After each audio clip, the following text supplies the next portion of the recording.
Hello guys, welcome to another driving test video. Now, just to start this video, I wanted to quickly explain one thing and just clear out one thing again.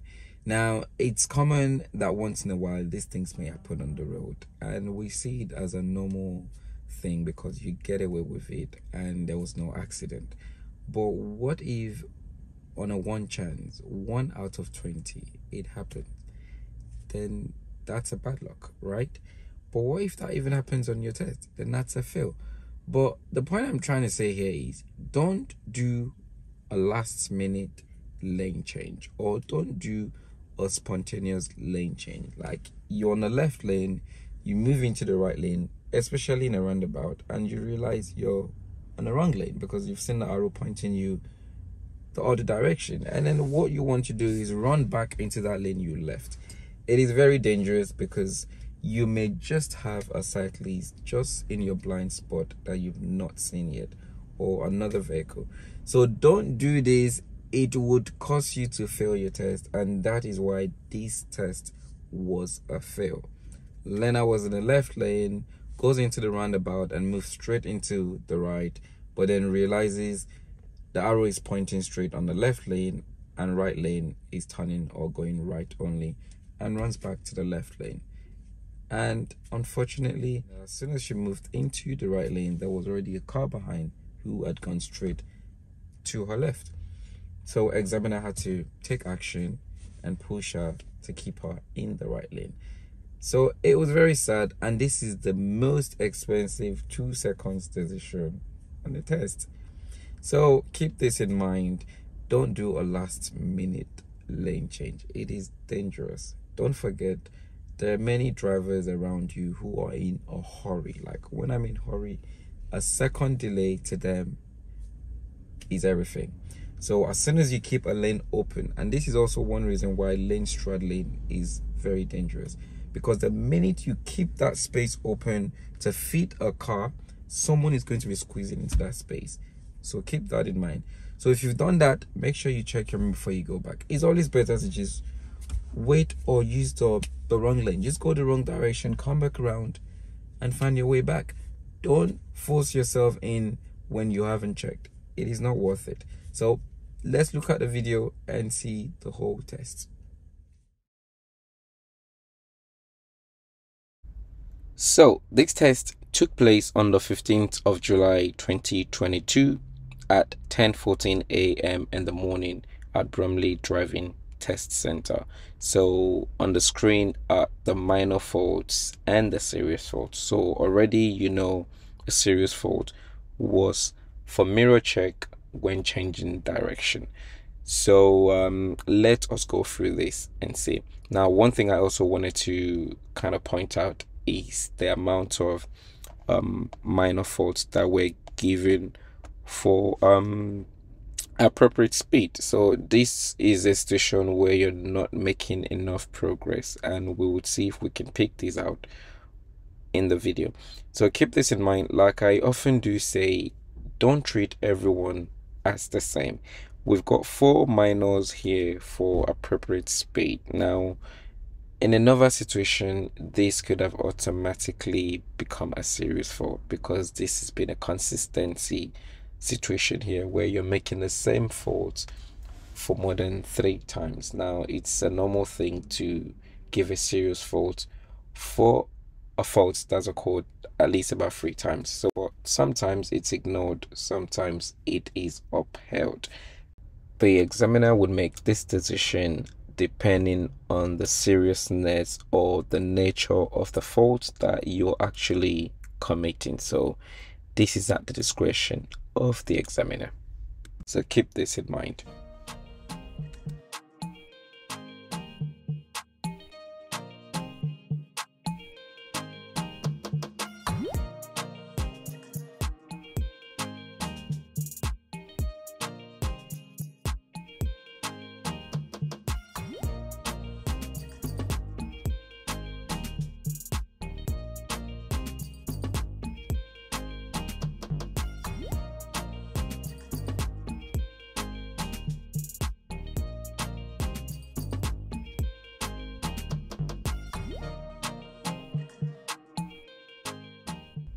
So this test started with a reverse bay parking at the test center before they went out for the test, as you can see.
So turning right onto Bontash Hill, the speed limit here is 30 miles an hour maximum speed limit, and as you would see, we were barely going past 21 miles an hour, which on the car would be about 22 and 23.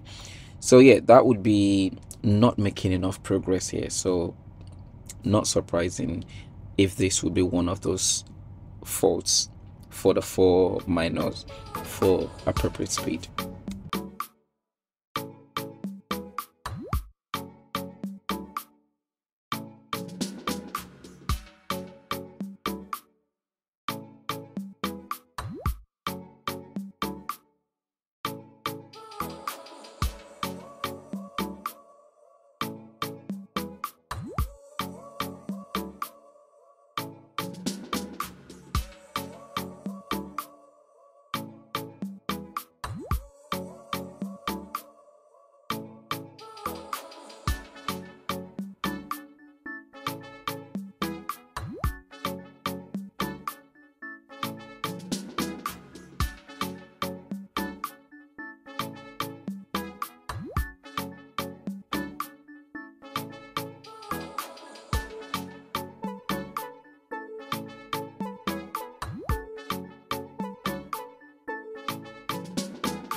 And as you would see here again, we are not making enough progress. The maximum speed limit for this road is 30, and we're barely making up to 25 miles, even though the road is safe enough to make progress. So keep this in mind. In a different situation, this could be given as a serious fault at that point where you've done it up to 4 times. So keep that in mind.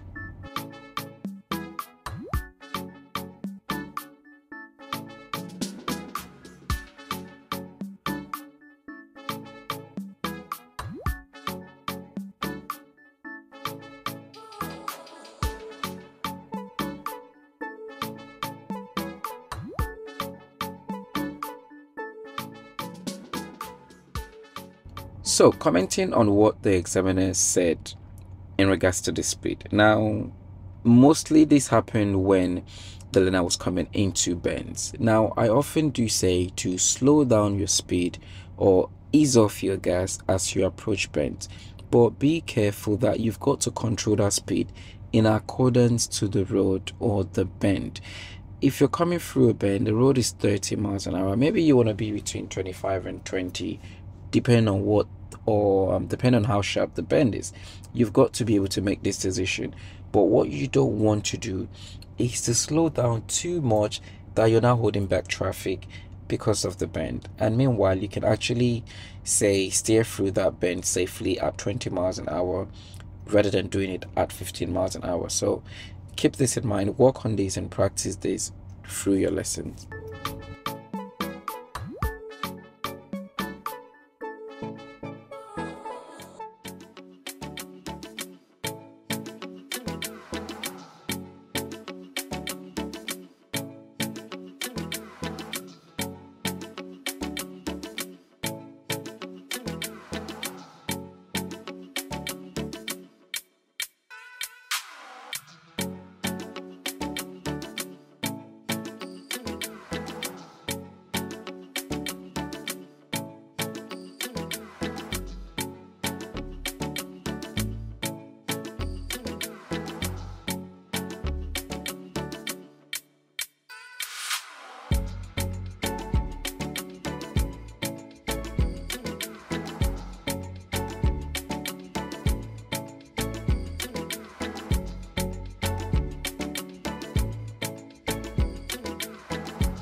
If you're driving through this road, it is a very narrow road with bends and trees sticking out into the road. So do consider dropping your speed. The speed at this point I would be happy with, because we have come through this road and I know how the road is. So keep this in mind. But even if you drove slower than this, I mean, this is where you would rather be safe than sorry. Driving too fast for the situation here would get you an easy serious fault anyways. But even if you were to be driving maybe too slow for the liking of the examiner, then maybe worst case scenario, you'd have a minor fault. Not to say you should be driving slow, but remember your speed should be according to the situation. But I'm just saying, in a worst case scenario, if you were to be driving too slow, it would be better than driving too fast. So keep that in mind.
Now, luckily, there was no car turning left into this road, and she did not get a serious fault either.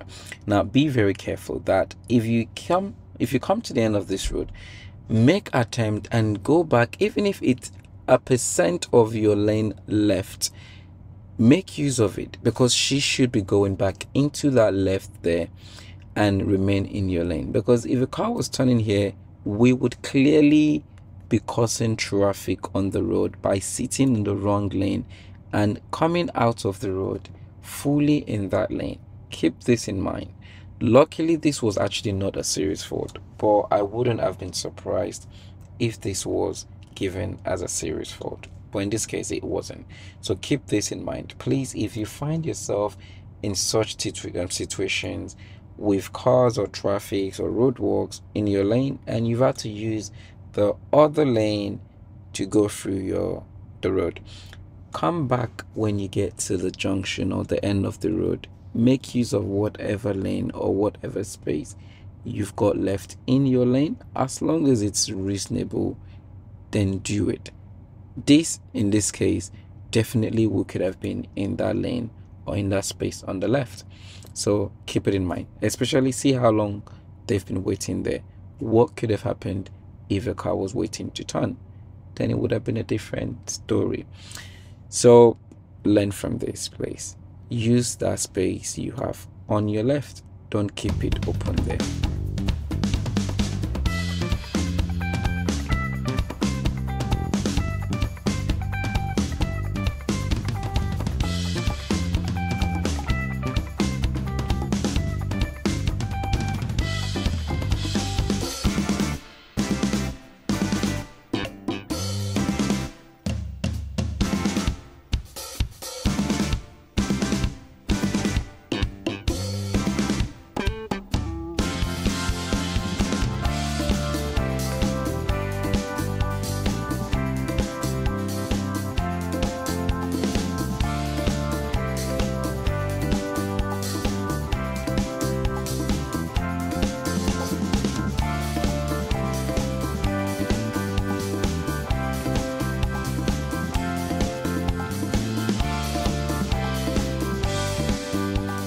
And that this roundabout would have been the minor fault for undue hesitation. As you can see, those cars on the right are clearly signaling to turn left, and we could have made progress there to go through the roundabout. So keep this in mind.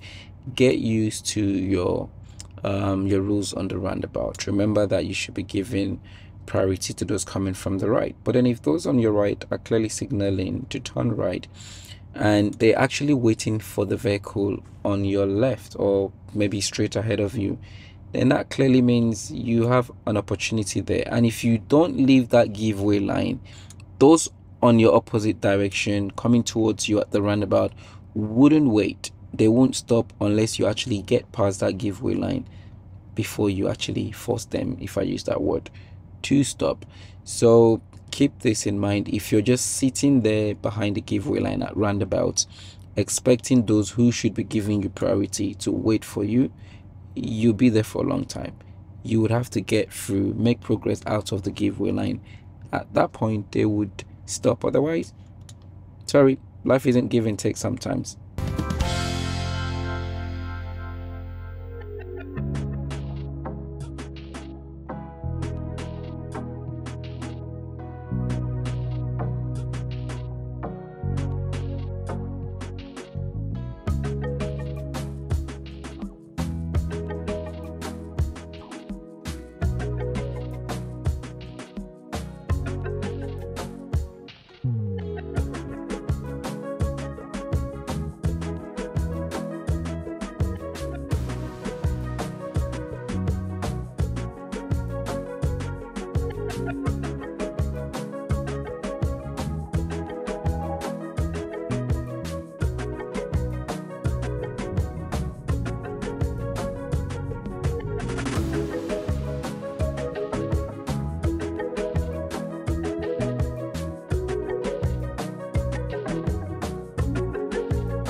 And as you would see again here, there is not enough progress in terms of the speed.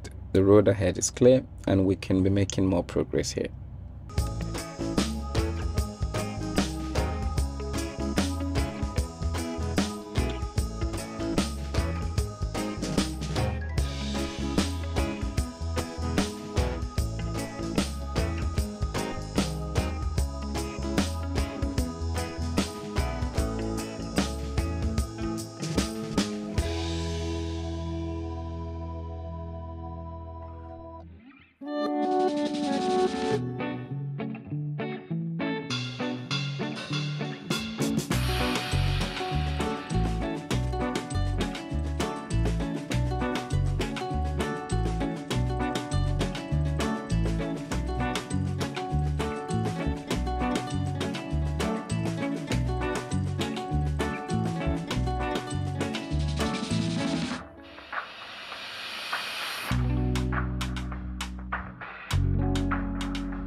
Now at this roundabout, which is the College Road roundabout, the learner was supposed to be taking the second exit, which is straight ahead.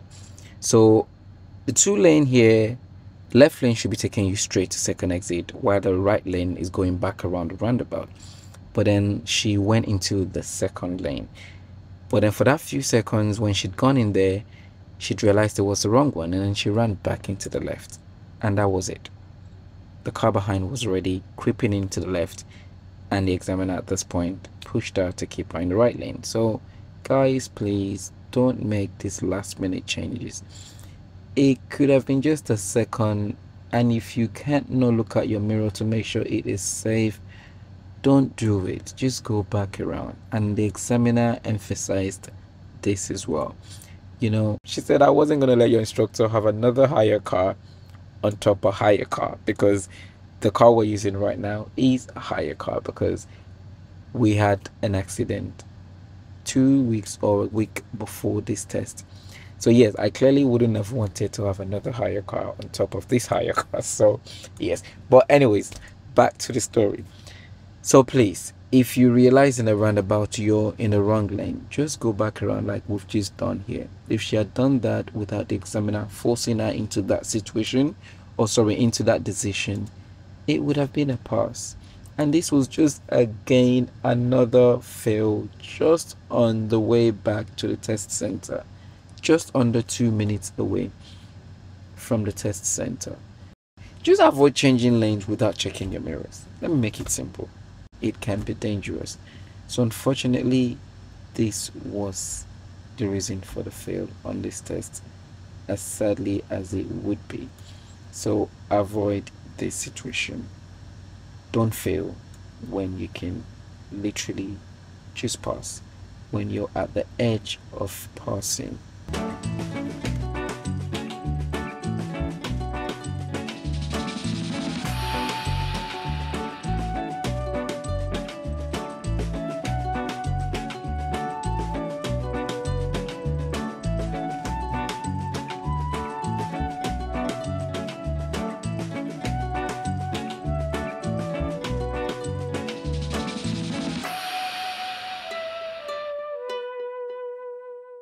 So this was the end of the test, guys. I hope you found this useful and I hope you learned one or two things from this video. Don't forget, it takes a lot of time to compile these videos together, so please don't forget to click the like button, leave a comment below if you've got any questions or whatsoever. And if you would like to be updated whenever I post new videos, then don't forget, click the subscribe button and turn on your notification bell. So yep, that's the end of the test and it was a fail. So best of luck with your lessons, best of luck with your driving test. And remember, if you want to have a lesson or a mock test or whatsoever, don't forget to shout out, get in touch, and who knows, I might just be free to help and I'll be happy to and glad to help anyways. So yep, stay blessed and I'll see you in the next video.